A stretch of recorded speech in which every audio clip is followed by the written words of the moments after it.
Hey guys, welcome back. अब ये वाली वीडियो में आज हम थोड़ी मार्केट्स की बात करने वाले हैं, क्योंकि हमारे जो ब्रॉड मार्केट इंडेक्स है, अगर आप बड़े इंडेक्स को देखें, निफ्टी हो गया, सेंसेक्स हो गया, वो अपने ऑल टाइम हाई से 10-11% करेक्ट हो गए। और अगर ब्रॉड मार्केट के इंडेक्स को देखें, स्मॉल कैप हो गया, मिड कैप हो गया, वो आई थिंक 13-14% के आसपास करेक्शन हुआ है। तो डेफिनेटली करेक्शन तो मार्केट में हो रहा है, और ये करेक्शन हुआ है पिछले 6-8 महीनों में।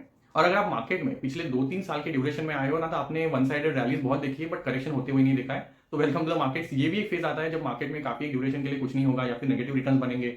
तो अब पैनिक तभी होता है, परेशानी तभी होता है कि आपका एक बड़ा पैसा मार्केट में लगा हुआ है और आप सोचेंगे यार 6-8 महीने पहले तो मैं अच्छे खासे प्रॉफिट्स बना रहा था, मैंने प्रॉफिट अब बुक किया नहीं और सारे प्रॉफिट अब उड़ गए, अब मैं करूँ क्या।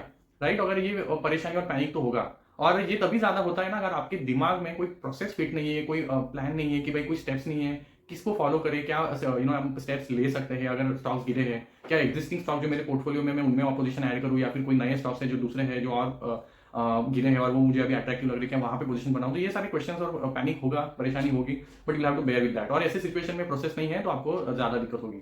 तो आज हमारा पूरा डिस्कशन उसी पे होने वाला है कि भाई क्या स्टेप्स को फॉलो करें, क्या प्रोसेस को फॉलो करें, और मैं क्या करता हूँ आज मैं वो शेयर करने वाला हूँ। अगर आपको अच्छा लगा है तो आप भी अडॉप्ट कर सकते हो। और ये पूरे डिस्कशन में हम कंपनीज के एग्जाम्पल को, एज यूजुअल प्रैक्टिकल एग्जाम्पल्स को साथ में लेके चलेंगे। जहां पे भी रिक्वायर्ड होगा मैं रिलेवेंट एग्जाम्पल को डेफिनेटली शेयर करूंगा। और एंड में मैं कुछ मिथ्स एंड बायसेस को शेयर करूंगा। अगर हम उनको अवॉइड करें तो definitely it will help in are investing journey. ठीक है, तो अब चलो शुरुआत करते हैं। तो फर्स्ट पॉइंट जो दिमाग में एकदम अच्छे से फिट करना है ना, वो ये है कि भाई हम जो भी स्टॉक में इन्वेस्ट कर रहे हैं, इसेंशियली हम किसी धंधे में इन्वेस्ट कर रहे हैं, बिजनेस में इन्वेस्ट कर रहे हैं, और स्टॉक सिर्फ एक जरिया है। ठीक है, तो अगर स्टॉक अगर गिरा है, मार्केट गिरा है, तो आप ऑब्वियस सी बात है आपका भी स्टॉक गिरेगा। एक नेचुरल सा प्रोसेस है भाई, स्टॉक गिरा है, ठीक है। तो उसके लिए परेशान होना, पैनिक होने की जरूरत नहीं है। अगर आपका जो जिस स्टॉक में आप बिजनेस में इन्वेस्टेड हो वो धंधा अच्छा कर रहा है, बिजनेस में ग्रोथ है, और अगर आपका स्टॉक गिरा है, अगर आपने 500 में लिया है, अभी वो 400 का हो गया है, और बिजनेस में अभी भी ग्रोथ है भाई, तो क्या दिक्कत है, आप खरीद सकते हो। राइट। तो ये आपको समझना, पहले दिमाग में फिट करना बहुत जरूरी है कि भाई हमने इन्वेस्ट किया है बिजनेस में और धंधे में। ठीक है, और स्टॉक सिर्फ एक जरिया है। सेकंड पॉइंट है, आप बाय करना है नहीं करना है, उसमें और पोजीशन बनानी नहीं बनानी है, वो हमें बताएगा कौन? तो हमें वो बताएगा मैनेजमेंट। आपको सिर्फ जो कंपनी अपने रिजल्ट दे रही है वो देखने हैं। जो मैनेजमेंट उसके बाद कॉन कॉल होगा, कॉन्फ्रेंस कॉल में आके बताएगा कि भाई हमने अब तक ये नंबर्स किए हैं, ये रेवेन्यू किया है, ये हमारा आगे का टारगेट है, आगे चल के हम ये ग्रोथ को अचीव कर सकते हैं। तो आपको वही देखना है। राइट। अगर कंपनी का मैनेजमेंट खुद बोल रहा है कि हमारा बिजनेस आगे चल के 20%, 30%, 40% से ग्रो करेगा, तो वो खुद बता रहा है कि हमारे बिजनेस में ग्रोथ है, हमारे धंधे में ग्रोथ है, तो अगर धंधे में ग्रोथ है तो जाहिर सी बात है उसका स्टॉक भी वापस रिकवर होगा। तो अबे किसका सुनना है? मैनेजमेंट का सुनना है। तो ये पहले तो दो पॉइंट्स है जो आपको दिमाग में फिट करने हैं। किसी को भी इसको उसको पूछने की जरूरत ही नहीं है कि मैं इसमें अभी क्या करूँ, या मेरा काफी सारे क्वेरीज आ रहे हैं, सर मेरा ये स्टॉक गिर गया है, मैं क्या करूँ, क्या इसमें पोजीशन ऐड करूँ, आई मीन लॉस। तो अभी करना क्या है, आपको बस देखना है कि आप जिस स्टॉक में इन्वेस्टेड हो, देखो उसका मैनेजमेंट क्या बोल रहा है, वो गाइडेंस क्या दे रहा है, क्या उसके बिजनेस में ग्रोथ है। और अगर आप ऐसे बिजनेस में इन्वेस्टेड हो जहाँ पे ग्रोथ आने वाली है, तो रेस्ट अश्योर्ड कि आज ना कल उसका स्टॉक प्राइस ऊपर आ ही जाएगा। राइट। तो आपको बिजनेस को सही चुनना है। तो ये फर्स्ट दो पॉइंट्स है जो दिमाग में फिट करना है। अब आगे बढ़ते हुए देखते हैं कि क्या प्रोसेस को फॉलो करना है, क्या पॉइंट्स को फॉलो करना है, वो स्टेप बाय स्टेप में आपको बताता हूँ। तो मल्टीपल कंडीशंस है। अब हो क्या सकता है, पहले तो चलो बेस्ट कंडीशन के बारे में बात करते हैं। आप ऐसे स्टॉक में इन्वेस्टेड हो जिसका जो मैनेजमेंट है हर क्वार्टर में आके, या फिर हर 2-3 क्वार्टर में, या फिर हर साल आके एक तो अपना गाइडेंस दे रहा है और उस गाइडेंस को बढ़ा रहा है, और सिर्फ गाइडेंस को बढ़ा नहीं रहा है, उसको एग्जीक्यूट करके अचीव भी कर पा रहा है। तो ये तो एकदम सबसे इजी वाला कंडीशन है कि भाई आप एक मैनेजमेंट है जो एक एक्स नंबर से बोल रहा है कि हम अपने बिजनेस को ग्रो कर सकते हैं, वो अचीव भी कर रहा है और कंटिन्यूअसली अपने गाइडेंस को बढ़ा रहा है। तो ऐसे सिचुएशन में आप क्या करेंगे? ऑब्वियस सी बात है, उसमें ऐड करेंगे। फिर स्टॉक गिरता है तो और ऐड करेंगे। इसमें सोचने वाला और ज्यादा पैनिक करने वाला कोई सिचुएशन है नहीं, सिंपल सा केस है। अब इसका एग्जाम्पल क्या है, तो आप कंसिडर करिए एग्जाम्पल जो जैगल का है। FY 25 के स्टार्ट में इन्होंने बोला था 40-45% से हम ग्रो करेंगे। Q1 के बाद बोला हम 45-50% से ग्रो करेंगे। Q2 के बाद बोल रहे 50-55% से ग्रो करेंगे। और इसका इनका अभी मैं रिसेंटली कन्वर्सेशन सुन रहा था जो रिसेंटली हुआ है, तो ये दे गाइडिंग इवन मोर आगे। इसके जो इन्होंने खुद का जो 50% का रेवेन्यू गाइडेंस दिया है उसको भी शायद ये ब्रीच करके ज्यादा पेस से ग्रो हो सकते हैं। और ये नंबर्स को ये अचीव कर पा रहा है। राइट। एवरी क्वार्टर ये अपने नंबर्स को जो उन्होंने बोला है उसको अचीव भी कर रहा है। तो ऐसे सिचुएशन में आपको क्या करना है, कोई कौन सा दिमाग लगाने की जरूरत ही नहीं है। अगर मैनेजमेंट कंटिन्यूसली अपने गाइडेंस को बढ़ा रहा है, रेवेन्यू टारगेट्स को अचीव कर रहा है, तो सिंपल सा कैसे आपको उसके सिचुएशन में वो स्टॉक अगर गिरता है तो और अच्छी बात है, आप उसमें ऐड कर सकते हो। Again this is not a buy and sell recommendation, मैं आपको बता रहा हूँ कि आपको देखना और सोचना क्या है। राइट। तो ये हो गया फर्स्ट केस। अब दूसरा केस आता है कि भाई अपने जो मैनेजमेंट है वो अपने गाइडेंस को बढ़ा तो नहीं रहा है, बट अपने मैनेजमेंट ने जो गाइडेंस दिया है उसको मेंटेन कर रहा है और कंटिन्यूअसली उस गाइडेंस को अचीव कर रहा है, और गाइडेंस अच्छा है। मतलब अगर इंडस्ट्री कुछ X% से ग्रो हो रही है तो वो 20-30% इंडस्ट्री से ज्यादा ग्रो हो रहा है, वो उसका गाइडेंस भी है और उसको अचीव भी कर पा रहा है। अगर वैसा है तो that's also condition, that's also company that you might invest और ऐड मोर। अब इसका एग्जांपल क्या है, तो आप again I mean not buy and sell recommendation, आप देख सकते हो KEI। अब इसके मैनेजमेंट का हमेशा से गाइडेंस होता है कि हम ग्रो करेंगे 17 से। अब आई थिंक कल या परसों इनके नंबर्स आए Q3 के लिए, और इनके नंबर जो रेवेन्यू का ग्रोथ है वो इस क्वार्टर में रहा है आई थिंक 19-20% के आसपास। तो ये कंटिन्यूअसली जो अपने गाइडेंस जिन्होंने दिया था, Q1 हो गया, H1 हो गया, अभी Q3 आ गया, कंटिन्यूअसली अपने गाइडेंस को ये मीट कर रहा है। और आप देखेंगे क्योंकि अपने गाइडेंस को even not even meeting, it is even exceeding to an extent, right. मतलब 17-16% का गाइडेंस 19-20% आप कर रहे हो, तो टू एन एक्सटेंट आप इवन आप उसको एक्सीड कर रहे हो। तो ऐसे कंपनी में आपको पोजीशन बनाना है, नहीं बनाना है, जाहिर सी बात है, यू कैन ऐड मोर अगर आपको ठीक लगता है। तो ये हो गई दूसरी केस। अब तीसरी केस आती है, एक तो मैनेजमेंट अपना गाइडेंस बढ़ा तो रहा नहीं, रादर कम कर रहा है, और जो गाइडेंस वो दे रहा है मे बी उसको भी अचीव नहीं कर पा रहा है। अगर इसका भी आपको एग्जांपल देना है तो आप देख लीजिए, जो मैंने रिसेंट वीडियो बनाया था स्टर्लिंग एंड विल्सन पे। अब इन्होंने नंबर्स तो अच्छे खासे पोस्ट किए, मतलब इनके बिजनेस में ग्रोथ आ रही है, बट इनका जो खुद का गाइडेंस था, इन्होंने start of the financial year बोला था कि हम अचीव करेंगे 8,000 करोड़ का revenue in the calendar in the financial year FY25। अब Q1 हो गया, Q2 हो गया, इन्होंने अपने गाइडेंस को चेंज नहीं किया, वही अच्छी गाइडेंस रखा कि हम 8,000 करोड़ का रेवेन्यू फाइनेंशियल ईयर में कर लेंगे। अब Q3 के नंबर्स आ गए, और इन्होंने पूरे 3 क्वार्टर को मिला के हाफ ऑफ दैट 8,000 का आधा होता है 4,000 करोड़ का रेवेन्यू भी नहीं किया है, 3800 करोड़ के आसपास ये पहुंचे हैं। और जब Q2 के रिजल्ट्स के बाद पूछा था तो बोला था कि भाई हम अचीव तो कर सकते हैं, कर लेंगे हम by the end of financial year. तब उन्होंने गाइडेंस घटाया नहीं, और अब जाके Q3 के रिजल्ट के बाद जब कॉन कॉल हुआ, जो प्रोबिंग हुई, तो मैनेजमेंट बोल रहा है कि भाई हाँ हम अचीव नहीं कर पाएंगे, हम 6,500 करोड़ का रेवेन्यू कर लेंगे। Now that number is still also good number, growth तो आ रही है, बट क्योंकि आपने जो खुद ने गाइडेंस नहीं दिया था, आप उसको अचीव नहीं कर पा रहे, तो मार्केट डजंट लाइक इट। आपको ये अंडरस्टैंड करना पड़ेगा, क्योंकि मैनेजमेंट जो गाइडेंस दे रहा है, मार्केट उसको सुन के उसको आज ही फैक्टर इन कर रहा है, राइट। मार्केट फ्यूचर को डिस्काउंट करता है, तो अगर वो आप नहीं अचीव कर पा रहे, तो मैनेजमेंट आपको खुद बोल रहा है कि भाई हम लोग नहीं अचीव कर पाएंगे, तो स्टॉक कहाँ जाने वाला है। तो अगर आप ऐसे स्टॉक में इन्वेस्टेड हो, अगर आप ऐसी स्टॉक में अपने पैसा डाला हुआ है, और अगर आपने टॉप में बाय कर लिया, तो पहला तो बात ये है कि भाई इसमें ऐड तो नहीं करना है, ऐड करने वाला तो सिचुएशन है ही नहीं। अब निकलना है कि नहीं, अब देखना पड़ेगा। मैंने जैसे बोला बिजनेस में तो ग्रोथ है, अब देखना पड़ेगा इनका मैनेजमेंट Q4 में एग्जीक्यूट करके जो पहले बोला है वो तो अचीव कर ले। अगर ये भी अचीव करता है और अपना रन रेट को आगे कंटिन्यू करता है, तो stock obviously will recover from that. क्योंकि अगर बिजनेस में ग्रोथ है तो ऐसा नहीं होगा कि भाई स्टॉक गिरते ही जा रहा है। मार्केट में एक पॉइंट तो आएगा, राइट, कि आपका नंबर्स की आपकी ग्रोथ को देख के इन्वेस्टर्स जो भी है इंटरेस्ट उसमें वापस आ जाएगा। तो ये एक सिचुएशन हो गई। अब आगे की केस ये है कि भाई गाइडेंस भी नहीं है, नंबर्स में भी ग्रोथ नहीं है, और जो इंडस्ट्री के जो अदर पार्टिसिपेंट्स है, जो कॉम्पिटिटर्स है, उनमें तो ग्रोथ आ रही है, आपके नंबर्स में ग्रोथ ही नहीं आ रही। क्या ऐसा हो सकता है? आप RR केबल को देख लीजिए। अब KEI, Polycab every quarter are growing around 18-20-25% तक भी इनका ग्रोथ आता है, राइट। अब RR केबल सेम इंडस्ट्री में एक बड़ा आई थिंक टॉप 5 में आता है RR केबल भी, जब वायर और केबल्स की बात होती है, बट इनके नंबर्स में कोई ग्रोथ ही नहीं है। मतलब मेरे को तो समझ ही नहीं आता, एक तो इनका बेस छोटा है, इनके लिए ग्रोथ करने के लिए स्कोप इतना बड़ा है, बट इनके नंबर्स में ग्रोथ ही नहीं है। प्रीवियस क्वार्टर में इनका ग्रोथ था आई थिंक 12-13%, जब मार्केट की जो बड़ी कंपनीज है, Polycab and KEI lot bigger companies than RR cable, but RR cable ना गाइडेंस बढ़ाता है, ना उसका कुछ स्ट्रॉन्ग डायरेक्शन है कि भाई हम इस स्टेप में आगे बढ़ेंगे, ये हमारा ग्रोथ गाइडेंस होगा स्ट्रांगली, और आता भी नंबर्स में भी कुछ रिफ्लेक्ट होता नहीं है। तो ऐसे स्टॉक में क्या करना है, मतलब दिमाग लगाने की जरूरत ही नहीं है कि भाई निकलना है या फिर इन्वेस्ट करना है। अब फोर्थ केस पे आते हैं, जो एकदम क्लियर, वेरी क्लियर केस है कि मैनेजमेंट में गाइडेंस है, ग्रोथ भी नहीं है, और कुछ अच्छा है ही नहीं। तो मतलब जिस कंपनी में ग्रोथ नहीं, वहां तो भाई RR केबल तो एटलीस्ट 12-13% का ग्रोथ था, राइट। मतलब इसलिए मैं वो केस डिस्कस करता। अब ऐसी केस है कि भाई जिसके नंबर्स में ग्रोथ ही नहीं है, एकदम ऑलमोस्ट फ्लैट नंबर्स कंटिन्यूसली दे रहा है। आप HUL को पकड़ लीजिए, या फिर HDFC बैंक के नंबर्स को देख लीजिए, वॉल्यूम्स में ही ग्रोथ नहीं है HUL के, ना रेवेन्यूज में ग्रोथ है। जो भी थोड़ा बहुत छोटा सा 5-6% का इनके रेवेन्यूज में ग्रोथ आ रहा है, वो आ रहा है भाई जो आप प्राइस हाइक्स ले रहे हो। इन्फ्लेशन तो ऑब्वियसली हेल्प करता है कि आपके रेवेन्यूज में थोड़ा सा ग्रोथ आएगा। अब ऐसे कंपनी में जिनकी बिजनेस में ही ग्रोथ नहीं है, और अगर आपने इन्वेस्टेड ऑलरेडी किया है, तो कहाँ से आपके आपके लिए पैसा बनेगा अगर उसका स्टॉक ऊपर नहीं जाएगा। तो ऐसे कंपनीज में तो मतलब माय पर्सनल ओपिनियन की तो ग्रोथ नहीं है, वहाँ पे इन्वेस्ट करने का सेंस ही नहीं बनता। अगर आप अपने 20s-30s में है, और आप अगर ऐसे स्टॉक्स लेके बैठे हैं कि जिनके नंबर्स में ग्रोथ नहीं है, तो you are again making essentially a big mistake.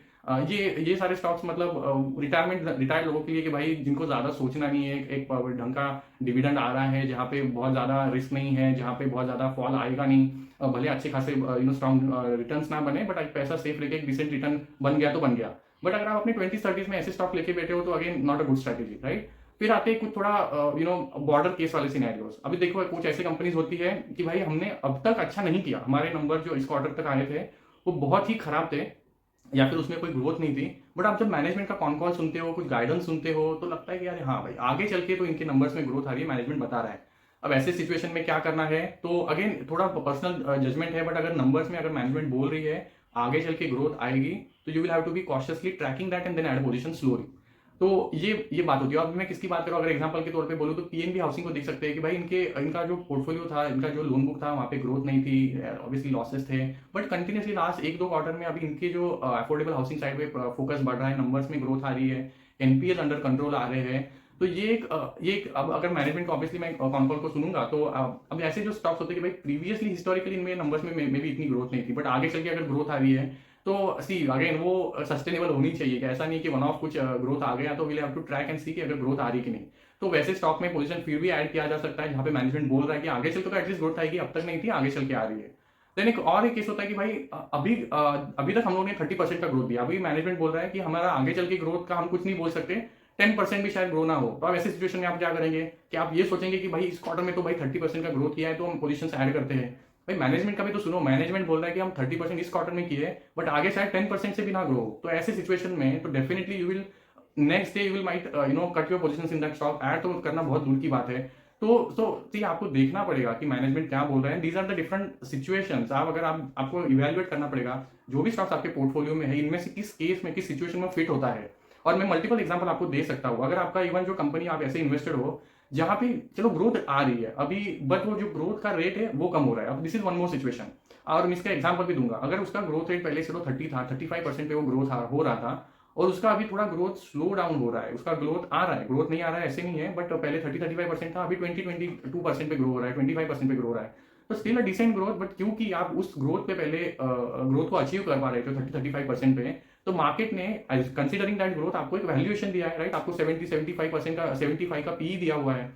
उस पी पे रह के अगर आप अभी 18-22% का ग्रोथ दे रहे हो तो वो तो जस्टिफाइबल नहीं है। तो उस केस में क्या होगा, क्योंकि आपका ग्रोथ रेट घट रहा है, स्टॉक तो ऊपर जाने से रहा और नीचे आएगा, पी करेक्शन होगा उस स्टॉक में, राइट। या फिर वहां पे टाइम करेक्शन भी और हो सकता है। इसका एग्जांपल क्या है, आप देख लीजिए केईआई में क्या, सॉरी सोना बीएलडब्ल्यू में क्या हो रहा है, आप देख लीजिए पॉली मेडिकेयर में क्या हो रहा है। इनका दोनों अगर देखेंगे ना तो कंटिन्यूसली, पहले तो सोना बीएलडब्ल्यू की बात करते 30% से ग्रो होने वाला जो इंजन था ना, इनका जो ग्रोथ है 20% के आसपास हो गया है। इनका ग्रोथ आ नहीं रहा है, ऐसे नहीं ग्रोथ आ रहा है, बट रेट घट गया है। अब स्टॉक का पी था अराउंड 80 के आसपास पी था। मैंने आई थिंक इस पे कभी पहले बात भी किया था। तो अच्छा कंपनी, अच्छा खासा कंपनी, अच्छा बिजनेस है इनका। ईवी में जो फ्यूचर बिजनेस है इसमें इनका इन्वॉल्वमेंट है, अच्छी कंपनी है, मैनेजमेंट भी इनका अच्छा है, कुछ एक्विजिशन भी इन्होंने किया है, बट ग्रोथ जो है ना वो आ नहीं रहा है। और आप 70-80 के पी पे बैठे हो, और अगर आप ऐसे हाई पी पे अब जब इनके यहाँ पर इवन क्वार्टर थी, आई थिंक कल ही नंबर आए हैं, उसमें भी आप देखेंगे कोई ग्रोथ नहीं, आई थिंक 11% 12% से कुछ इनका नंबर बढ़ा है। तो ऐसे सिचुएशन में अगर ग्रोथ ही आपका घट रहा है तो again doesn't make any sense to add further, right. मतलब आप सोच रहे हो कि अरे स्टॉक पहले इतना 700-800 पे था, अभी 500 पे आ गया, बहुत सस्ता हो गया है, तो you are making a wrong judgement there, because आप ये नहीं देख रहे कि भाई ग्रोथ ही घट रहा है, राइट। अगर और एक एग्जांपल देखना है, पॉली मेडिक्योर की मैं बात कर रहा था, स्टॉक 100 के पी पे चल रहा है, और वहां पे ये ग्रोथ कितना दिखा रहा है 20% का, मतलब उसके आगे बढ़ ही नहीं रहा है, 20-22% के रेंज में ही ग्रो हो रहा है। तो क्या 100 का भी जस्टिफाइबल है? Does not make any sense, right. मतलब some time back I also had some position में 3100 पे इसमें एग्जिट लिया था, बिकॉज मैं देख रहा हूँ कि भाई कंटिन्यूसली 20% की तुम ग्रोथ किए जा रहे हो। ऑब्वियसली इनके जो सेक्टर में काम कर रहा है, जो मेडिकल डिवाइसेस बनाने का इनका काम है, बहुत स्कोप है यहाँ पे। इंडिया में चलो कोई भी आप सेक्टर उठा लो, ग्रोथ तो होता ही है वहाँ पे, अपॉर्चुनिटी स्कोप काफी बड़ा होता है। बट इवन आफ्टर इनका ऑब्वियसली कैपेक्स चल रहे हैं, प्लांट्स आने वाले हैं, आगे चल के ग्रोथ आ भी सकती है, बट करंट सिचुएशन जो इनका है 22% की ग्रोथ पे आप 100 के पी पे बैठे हो, तो विच इज नॉट जस्टिफाइबल। तो ये ऐसे सिचुएशन में भी जहाँ पे ग्रोथ का रेट घट रहा है, या फिर एक्स्ट्रा ऑर्डिनरी आप आपका स्टॉक आगे बढ़ गया है, तो वहां पे पोजीशन ऐड करना does not make a sense. तो these are the different kinds of situations. तो आप इनको अगर दिमाग में फिट करेंगे तो आपके लिए एक हमेशा से एक पॉइंट रहेगा, फ्रेमवर्क रहेगा कि भाई ऐसे सिचुएशंस में अगर मैं किसी कंपनी में इन्वेस्टेड हूँ तो मुझे क्या करना है। ग्रोथ रेट घट रहा है, ग्रोथ आ नहीं रहा है, मैनेजमेंट फ्यूचर के लिए अगर ग्रोथ का गाइडेंस घटा रहा है, आउटलुक घटा रहा है, तो ऐसे सिचुएशंस में तो डेफिनेटली ऐड नहीं करना है। रादर जो अगर आपने ऑलरेडी इन्वेस्टेड है तो you have to cut position. So that's essentially what I do. और अभी थोड़ा आगे बढ़ते और बात करते हैं, जो मैंने स्टार्ट में बोला कि थोड़े मिथ्स एंड बायसेस को एड्रेस करने वाले हैं। सी हमें कोई भी जो कंपनी में इन्वेस्ट करते हैं, बिजनेस में इन्वेस्ट करते हैं, तो हमें उस कंपनी के प्यार में नहीं पड़ना है। We don't have to love that company. See हम उस बिजनेस में इन्वेस्टेड है, अगर वो कंपनी अच्छा कर रहा है तो हम इन्वेस्टेड रहेंगे, अगर वो कंपनी की ग्रोथ में नंबर्स में अगर डिक्लाइन आ रही है तो हम उसमें से निकल जाएंगे। This is simple strategy you have to follow. आपने वो नहीं देखना कि भाई मैंने इसमें पिछले 3 साल में 5 साल में इतना पैसा बनाया है तो मैं इसी के साथ, it's not a marriage that you have to follow long, right. मतलब अगर नहीं बन रहा है तो आपको एग्जिट लेना है। दूसरा जो मिथ, भाई चर्निंग नहीं करनी, हम तो इसको लेके बैठेंगे लॉन्ग टर्म, पूरा 15-20 साल लेके बैठेंगे। तो see that's also not going to work in current situation. अब होता क्या है ना, we are become a lot more dynamic. Currently जो इन्फॉर्मेशन का फ्लो है ना वो बहुत फास्ट है, और चीज़ों को जो मार्केट में फैक्टरिंग करने का जो रेट है ना वो भी बहुत फास्ट हो गया है। मतलब पहले ऐसा होता था कि भाई मार्केट का फ्लो इतना स्ट्रांग नहीं था, तो चीज़ों को मार्केट में डिस्काउंट होने के लिए बहुत टाइम लगता था। बट अभी ऐसा नहीं है, चीज़ें तुरंत डिस्काउंट हो जाती है और काफ़ी अच्छे से जल्दी से स्प्रेड भी हो जाती है। तो आप बैठे रहेंगे सोचेंगे कि भाई आज नहीं तो कल ग्रोथ आ जाएगा, होप में बैठे रहेंगे, तो that again is a very bad strategy. अगर नंबर्स में ग्रोथ नहीं है तो आपको उसमें से चर्न करना जरूरी है। और वैसे बिजनेस तो आप डेफिनेटली आपको मिलेंगे when you are analysing multiple companies. आप जब उनको एनालिसिस करेंगे तो आपको डेफिनेटली एक कंपनीज मिलेंगी जहाँ पे ग्रोथ है, तो आपको वहां से निकालना है और जहाँ पे ग्रोथ है वहां पे डालना है। That's essentially what I do. तो next point is essentially that कि आपको नंबर ऑफ स्टॉक आपके पोर्टफोलियो में कितना रखना है, ये अगेन हमेशा एक डिबेट होता है। आपको कॉन्सेंट्रेटेड पोर्टफोलियो रखना है 8-10 स्टॉक का, या फिर थोड़ा डाइवर्सिफाइड रखना है 25-30 स्टॉक का, ये हमेशा एक बड़ा सवाल रहता है दिमाग में। बट इसका भी आंसर बहुत ही सिंपल है। अगर आप स्टार्ट कर रहे हैं मार्केट में, आप इतने एक्सपीरियंस नहीं है कि 15-20 साल आपने गुजार लिया और आपने डिसाइड कर लिया कि भाई यही best growth strategy, growth engine है जो लाइफ लॉन्ग चलेंगे। आप अगर मार्केट में नहीं है और you are evaluating different kinds of businesses, तो will have to keep more stock. अगर आप कोई स्टॉक को अपने पोर्टफोलियो में लेके उसको जगह नहीं देंगे तो आपको पता ही नहीं चलेगा कि वो ग्रो हो रहा है कि नहीं। और हाइंडसाइड आप सोचेंगे कि अरे ये स्टॉक कहाँ से कहाँ पहुंच गया। तो आपको डिफरेंट बिजनेसेस को जहाँ पे ग्रोथ है आपके पोर्टफोलियो में जगह देनी है। और दैट मीन्स अगर उसका काउंट, अगर आपके पोर्टफोलियो में नंबर ऑफ स्टॉक्स का अगर बढ़ता है तो फाइन। आई मीन आपने 10 स्टॉक लेके अगर वो 30% से ग्रो हो रहे हैं, that also is going to make similar return. अगर आपने 30 स्टॉक्स लिए और वो सारे भी 30% से ग्रो हो रहे हैं, राइट, आई मीन वो पोर्टफोलियो भी उतना ही रिटर्न देने वाला है। तो ये भी एक बायस है कि लोगों के दिमाग में रहता है कि मैं ज्यादा स्टॉक हमारे पोर्टफोलियो में ऐड नहीं करूंगा, ज्यादा डाइवर्सिफिकेशन से रिटर्न अच्छे नहीं बनते। That again is a very immature concept. मुझे लगता है कि अगर आपके सारे कंपनीज अच्छे पेस से ग्रोथ होने वाले हैं तो आपको डेफिनेटली अच्छा ही रिटर्न बनेगा। ये एक पॉइंट था। इसके अलावा जिसमें लॉस हुआ है उसमें से निकल जाना is also point that you have to keep and remember. मतलब ऐसा नहीं है कि भाई मैंने जिसमें लॉस बनाया मैं उसी से वापस पैसा बनाऊंगा। अगर आपको दिख रहा है कि पहले अगर कंपनी ग्रो करी 30% से, आपने थोड़ा हायर साइड पे बाय कर लिया, अगर उसका ग्रोथ घट रहा है तो स्टॉक ऑब्वियसली नीचे आएगा। और आप सोचेंगे कि अरे नहीं नहीं मैं तो इसी में से पैसा बनाऊंगा और मैं इसी में इन्वेस्टेड रहूंगा, तो that again is a wrong conception. आप उसको एग्जिट कीजिए, जहां पे ग्रोथ है वहां पे पैसा मूव कीजिए, जहां पे आप ग्रोथ है वहां पे मूव करेंगे तो चांसेस आर बेटर कि वहां पे ज्यादा जल्दी जो आपने लॉस किया उसको भी रिकवर कर लेंगे। सो इसेंशियली ये सारे पॉइंट्स थे जिसको आई वाज थिंकिंग कि थोड़ा एड्रेस करना चाहिए, बिकॉज काफी लोग जो इन्वेस्टेड डायरेक्टली अभी स्टार्ट किए हैं स्टॉक मार्केट में इन्वेस्ट करना, इन सारे पॉइंट्स पे अगर थोड़ा सा फोकस रखेंगे तो I think that will essentially help you and आपको थोड़ा जजमेंट लेने में थोड़ा शायद इजी हो सकता है। तो स्टे इन्वेस्टेड, एनालाइज कीजिए जो भी स्टॉक में आपने इन्वेस्ट किया है। ग्रोथ है, growth is essentially what drives stock का जो भी मूवमेंट है। ग्रोथ नहीं है, ग्रोथ कम हो रहा है, तो again that is something you have to ponder upon जो आपके स्टॉक्स आपके पोर्टफोलियो में। ठीक है, तो आई होप आपको ये पॉइंट जो है हेल्प करेगा to make some judgement. Let me know in the comment section if you have some observations और if you have some pointers you want to share with me. I will definitely respond back with my feedback. Thank you so much.